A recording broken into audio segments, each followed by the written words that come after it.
God speaks to us in the quiet moments of prayer and in profound experiences of worship. But we find in the Bible that God brings life-changing and even earth-shattering messages to His people in the silence of dreams and the arresting awe of visions. Does God still speak to us this way? Or do we disregard significant dreams as a result of random events or even restless sleep? I'm Brent, and this is episode 61 of the Bible Unplugged.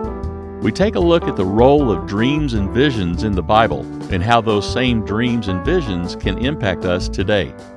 Please take a minute to look at the show notes for this episode at powerloveandmiracles.com. In the Bible, God often used dreams and visions to guide, warn, or reveal His plan. These experiences came in the moments of crisis and calling, and they even shaped the story of God's people. Dreams and visions, however, are not the same thing. Dreams usually occur at night while sleeping. The story of Joseph in the book of Matthew reveals several dreams of God's direct message to Joseph. Visions often happen while awake, but in a state of spiritual ecstasy or prophetic awareness. To the ancient Hebrew people, both were channels of divine revelation, sometimes symbolic, sometimes direct. Other cultures of that time also placed weight on dreams. Israel's God-centered visions were distinct because they pointed to covenant, justice, and redemption rather than superstition.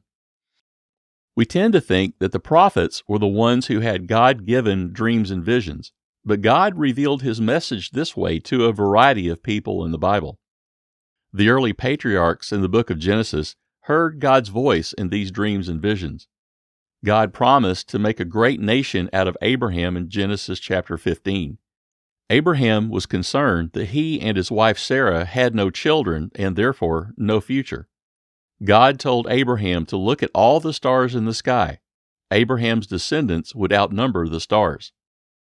In Genesis chapter 28, Jacob dreamed about a ladder reaching to heaven. Angels were ascending and descending the ladder, showing that they were at work fulfilling God's will in the place where Jacob slept. Joseph became famous for his dreams and his ability to interpret them. In Genesis chapter 37, Joseph's dreams set the direction of his life and the destiny of his family. We are most familiar, though, with the dreams and visions of the Old Testament prophets. We tend to think that what the prophets experienced were glimpses of what the future would look like. But many of these dreams and visions were more immediate and personal.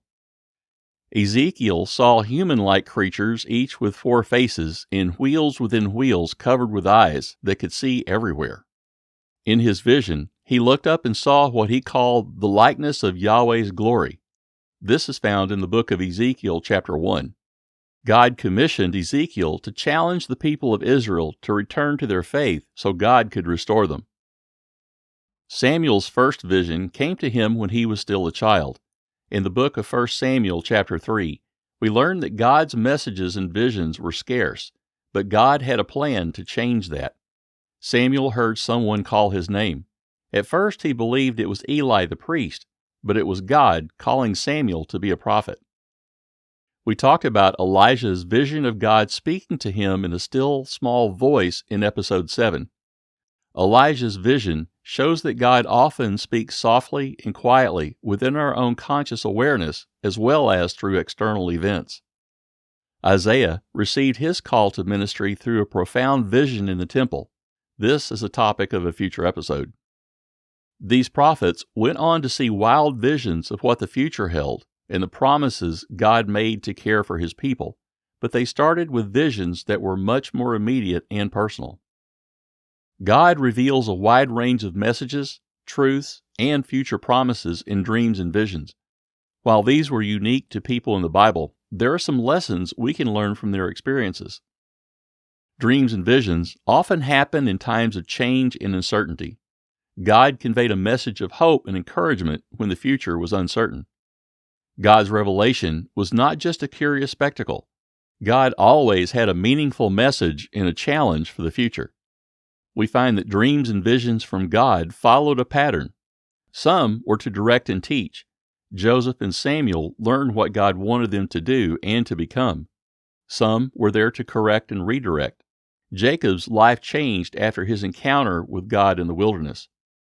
Others were meant to challenge and encourage. Samuel and Isaiah heard God's call to be prophets in visions. Many other dreams and visions were messages of hope for the future and that God was in control. Daniel and Ezekiel's wild visions are examples of that. God worked in the lives of the people in the Bible through dreams and visions, but does He still work that way today? I believe He does. We may not understand what we have experienced, or we may not be paying attention. I have some challenges for you this week. Be attentive to what God may be saying to you. Your dreams may not be as vivid as Ezekiel's, but God still speaks in ways that transcend our normal methods of understanding. A vision may not be a supernatural dream state. It could be a sudden realization that what you see happening in your world is a message from God. Be ready and alert to what God is saying to you. Don't pass off dreams and visions as fantasy or fortune-telling. They are about God's calling, mission, and plan for your life. Be on alert this week for a message from God. It can be a dream in the night, or a word spoken by someone, or maybe a sudden realization that what you see in your world is a message. The method God uses to speak to you isn't the miracle. The miracle happens when you are aware, alert, and ready to hear what God has to say. Yes, we've reached the end of this episode, but I've got a lot more coming after this. I hope this has been helpful. If so, please take a minute to give this podcast a high rating and share it with someone you know. In the next episode, we'll look at Jacob's dream of a ladder reaching to heaven and the message God had for him. My prayer for you is that God would get your attention gently and that you would listen to what God has to say to you. Have a blessed week. Just to let you know, all opinions are my own. If you agree, keep listening. If you don't, keep listening. If you listen long enough, you might just start agreeing with me. All Bible quotations come from the World English Bible, which is a public domain work. Our show theme song is Awesome Call by Kevin MacLeod and is available under Creative Commons license. The content of this podcast is copyrighted 2025 by J. Brent Eaton, and this has been a Power, Love, and Miracles production.